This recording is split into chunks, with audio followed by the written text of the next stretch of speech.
Selamat pagi, sekarang saya berada di Enforce Best Shop Batu 7, Kota Sentosa. Inilah motor yang saya nak tengok hari ini, iaitu keluaran KTNS TT150 Classic nombor 811. Saya tak pasti kenapa nombor dia 811, mungkin ada maksud di sebaliknya. Sekejap mungkin bagus kita tanya ChatGPT. Sekarang ni zaman ChatGPT kan. What is the significance of 811 number? Ni nombor bukan kecemasan US. Macam tak ada kaitan ni. Okey. So tak pasti kenapa dia 811. Anyway, motor ini memang klasik, neo, retro, banyaklah nama dia. Dan bagi saya lah, ni personal lah pendapat saya, bagi saya sesuai untuk motor camping lah. Kalau kita nak masuk ke jalan-jalan yang dahsyat sikit, bagus pakai motor ni. Sebab apa? Kamu tengok dia punya ground clearance tu tinggi. Saya rasa ni dalam 300mm ini. Dan anda tengok tayar dia pun diberikan tayar off-road, dan belakang pun off-road. Saiz depan ni saiz 18, yang belakang pula saiz 17. Jadi 1 inci lebih besar di depan ni. Kelebaran tayar belakang ini adalah 120/70, dan kelebaran tayar di depan ini adalah 110/90.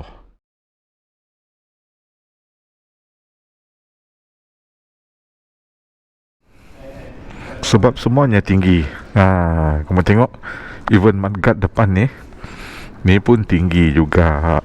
Dan tambah lagi dengan frame slider. Dahsyat lah, frame slider ni lebih panjang daripada body dia. Dan juga anda lihat bahawa di bawah ni ada engine guard. Dan footrest dia bagi ni memang non-slip lah. Dia tajam-tajam ini. Jadi anda lihat, inilah motor yang sesuai anda bawa ke dalam hutan. Untuk sistem brake dia bagi disc brake, tapi single lah. Belakang pun dia bagi disc brake, dan dilengkapi dengan ABS sini. Telescopic fork, ada fork guard di sini, rubber jadi tak mudah kotor lah. Single cylinder, dan cc displacement dia kalau tak silap saya pun 150cc, dia tak kurang. Sesuai sangatlah anda bawa ke dalam hutan untuk adventure, sebab dia tak menggunakan liquid cool. Jadi enjin dia nampak kosong, senang nak cuci. Anda pun tak risau kalau tumbang kan. Kalau tumbang ni, kalau radiator dia pecah, air tumpah, liquid cool ditumpah, susah. Yang ini guna air cool saja. Tangki minyak ni boleh memuatkan 11 liter minyak. Exhaust dalam kedudukan yang tinggi, sesuai lah kalau anda meredah air banjir ke, kawasan lopak air, memang takkan masuk dalam exhaust, sebab exhaust dia tinggi. Jadi apa kita teruskan tengok lampu dia. Lampu kita lihat di sini, kita on. Kunci dia ni simple je, tak ada yang fancy-fancy. Di lampu dia fully LED, terang kan. Dan ini belakang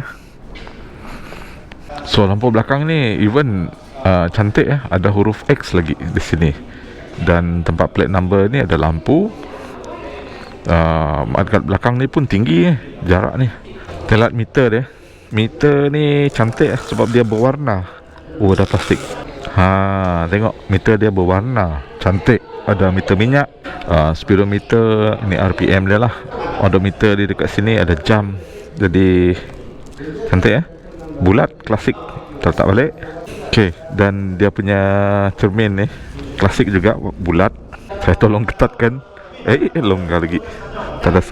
Saya tak ada spana ni.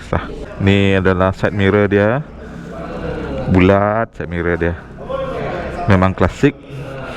Apa yang ada pada handle dia ini, passing light, signal, low light, high light, signal light, bulat kuning signal light dia. Depannya juga very bright, sakit mata tengok. Dan kita lihat ada tak dia punya emergency light. Tak ada emergency light dah dekat sini.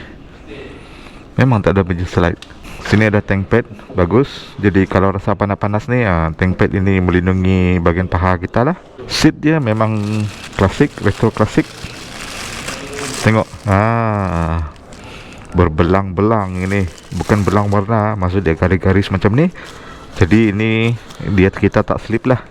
Enjin ni adalah 11.5 Newton meter torque pada RPM 5500 dan max power dia adalah 10.6 max power. Jadi bagi saya itu adalah sedang-sedang lah, okey-okey saja.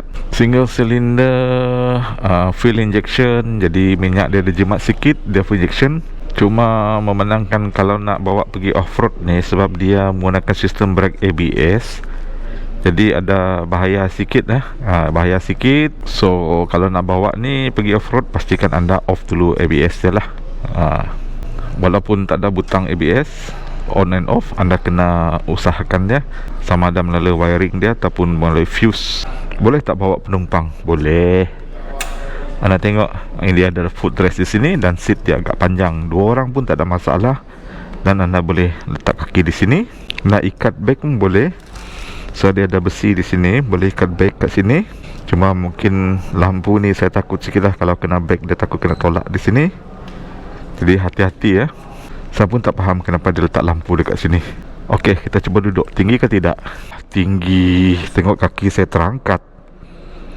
Tinggi ni. Tapi ringan lah. Saya difahamkan dia kurang daripada 200 kg. Dan saya cuma angkat stand ni. Ya, memang ringan. Sangat ringan.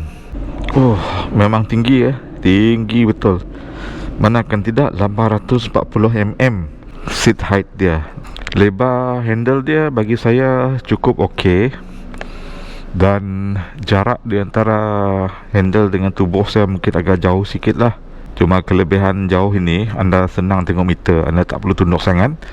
Anda tunduk sikit, anda dah boleh nampak meter dia. Nak dengar bunyi tak? Kita on bunyi ni ya. Kita on motor ni.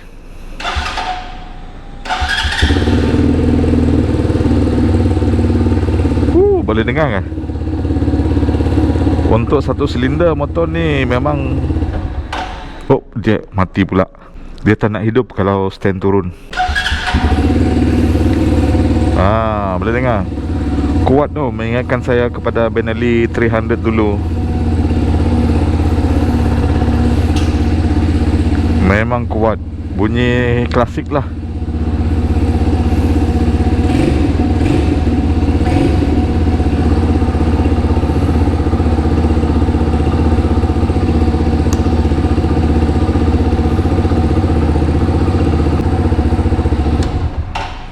Kita tengok sober belakang dia cuma ada single saja, satu.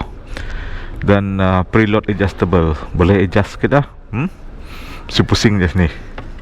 Jadi bagaimana pendapat anda? Adakah ni motor untuk anda? Kalau anda berminat nak beli motor ni, boleh datang ke M-Force Base Shop di Batu Tujuh, Kuching. Hubungi mana-mana sales advisors yang ada di sini dan mereka akan sedia membantu anda. Jadi jangan lupa klik like, subscribe dan komen. Jumpa lagi.